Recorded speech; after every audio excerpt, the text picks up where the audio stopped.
Karina here from Mobuzz TV, feeling a bit skeptical today.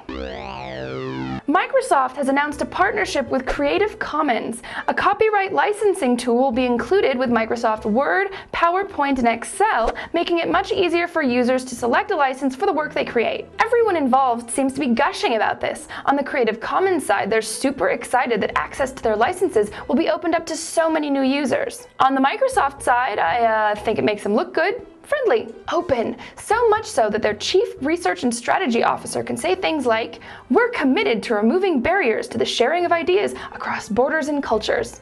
Really? Wow, I suppose that is why they're so supportive of the spread of open source software like Linux, especially in developing countries where people can't possibly afford the high price ensured by Microsoft's own stringent proprietary licenses.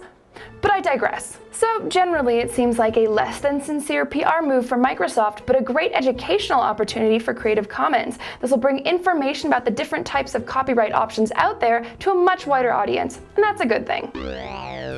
This next gadget tip is for the parents out there. Has your young child outgrown the stage at which you can humiliate them by putting a harness on them for tracking purposes?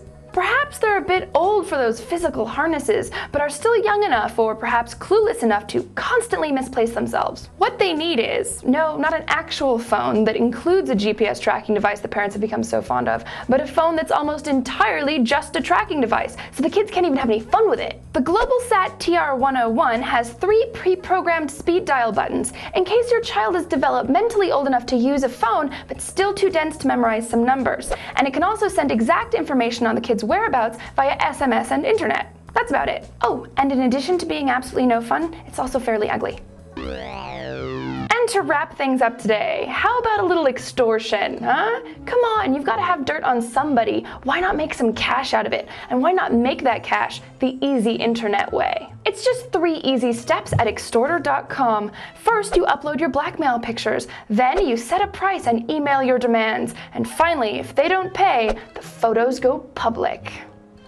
I know what you're thinking, that's got to be illegal. Well, first, they're hosted in the somewhat more legally flexible nation of Kyrgyzstan, and secondly, it's all a big fat joke. So there you go. Well, that's all I've got, but if you liked Extorter, its creator Thomas Scott has a couple interesting things out there, like Semaphore Ninja. Check it out.